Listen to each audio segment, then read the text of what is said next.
Using a cell phone while driving in any form should be banned. That was the unanimous recommendation today of the National Transportation Safety Board. It said the ban should apply both to hands-free and handheld phones and other portable devices. That would exceed restrictions already imposed in many states. We get more from Deborah Hersman, head of the NTSB. Ms. Hersman, thanks for being with us. 35 states already have on the books some sort of ban against texting while driving. Why do your recommendations to ban all portable electronic devices go further than that? Unfortunately, in 10 years of investigations, we've seen that distractions cause accidents that result in fatalities, lost lives, and injuries. We've seen this in all modes of transportation, but in particular on our nation's highways.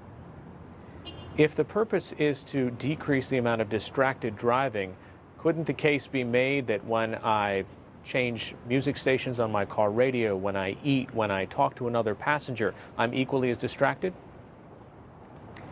Well, for sure, there are a lot of distractions that are facing today's drivers. But one of the things that we know is that all distractions are not equal. It's the distractions that really require cognitive attention. It requires you to split your tasks, and human beings are really just not very good at that. What you do is you'd end up diverting attention away from the primary task at hand, and that's driving. It's different when you have a passenger in the car with you. They can help you. They are aware of the traffic situation. They're aware when things get complicated. They don't expect you to respond when you get into a tight situation. But the person on the other end of the line really is not helpful when it comes to reacting and adapting to the environment. Now, the NTSB has sort of recommendation authority, but it doesn't have any enforcement authority. How, if states were to take your ban, would they possibly enforce something like this? Well, as you mentioned, there are 35 states that already have texting bans, and so law enforcement authorities are actually faced with many difficult tasks when it comes to enforcing laws, detecting impaired drivers, whether they're on drugs or whether they've been consuming alcohol, detecting drivers who are performing erratically. It's the things that you see when you're out on the road and you know that somebody's texting or they're talking on the phone, they're distracted, they're not maintaining speed, they're not maintaining their lane, they are distracted, their driving is erratic or it's not consistent.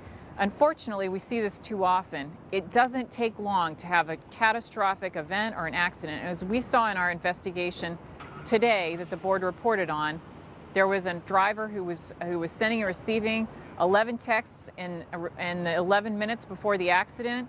He was in a work zone, and immediately traffic came to a stop. He was involved in a fatal accident. No call, no text, no post is worth a human life. All right, Deborah Hersman, head of the NTSB, thanks so much for your time. Thank you for having me. The Federal Reserve offered a slightly improved assessment of the economy today, but the central bank made no move toward new efforts to boost growth. That sent Wall Street down late in the day. The Dow Jones Industrial Average lost 66 points to close below 11,955. The Nasdaq fell nearly 33 points to close at 2579.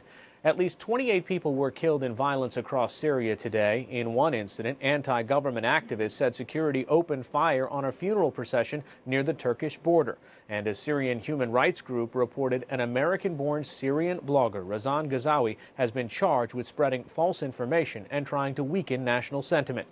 In Belgium, a man armed with grenades and an assault rifle launched a deadly assault on holiday shoppers in the city of Liège. All told, 4 people died and more than 120 were wounded. We have a report from Martin Geisler of Independent Television News. Without any warning or obvious motive, 32-year-old Nordine Amrani created mayhem in this Belgian marketplace today. From a vantage point above the shoppers, he threw at least 3 grenades, then opened fire with automatic weapons before turning a gun on himself. 2 teenagers and a pensioner were killed. A 2-year-old girl is fighting for her life in hospital tonight. Others are receiving treatment for their injuries. Eyewitnesses spoke of the chaos that unfolded, describing scenes more reminiscent of a battlefield. I saw all the glass breaking.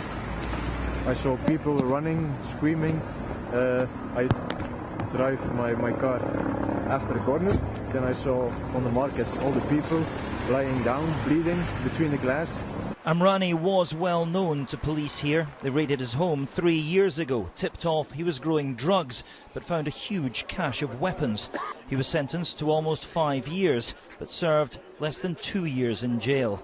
The major investigation already underway may in time reveal Amrani's motive, but questions are already being asked as to how a man with his record could have developed the arsenal and the anger needed for an attack like this without the authorities becoming aware. This evening, the authorities are working to reassure the city that the incident is over. That's little comfort to the scores of wounded and the families of the 3 people who've lost their lives so far. A separate attack erupted in a market in Florence, Italy. A gunman there killed 2 street vendors from Senegal and wounded 3 others before killing himself. Italian news accounts identified him as a right-wing extremist who had taken part in racist rallies. The man at the center of the child sex abuse scandal at Penn State University waived his preliminary hearing today. Jerry Sandusky's decision means his case will proceed to a trial. He faces more than 50 counts of sexually abusing 10 boys across a 12-year period. Sandusky has denied the allegations, and defense lawyer Joseph Amendola said today that has not changed. I don't want there to be any misunderstanding. We are not in any way conceding guilt. In fact, Jerry is more adamant than ever in his innocence and in expressing his innocence at trial. Today's decision was simply a tactical measure based upon an analysis of what was going to transpire. Instead, the defense said it wanted to avoid having Sandusky's accusers amplify their claims in open court. A Pennsylvania state prosecutor said it was probably for the best.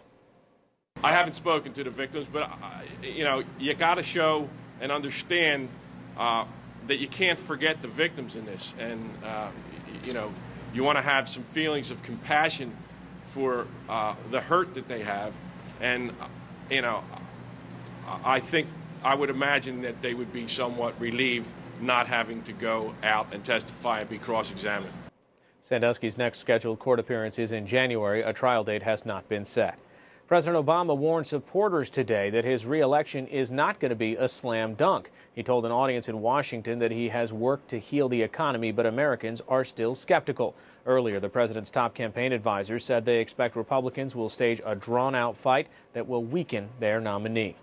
Scientists' search for the so-called God particle in physics may have taken a new turn. 2 research teams at the CERN laboratory in Switzerland announced today they are closing in on the so-called Higgs boson. The subatomic particle has long been thought to be a building block of the universe, but its existence has never been proven. Those are some of today's major stories.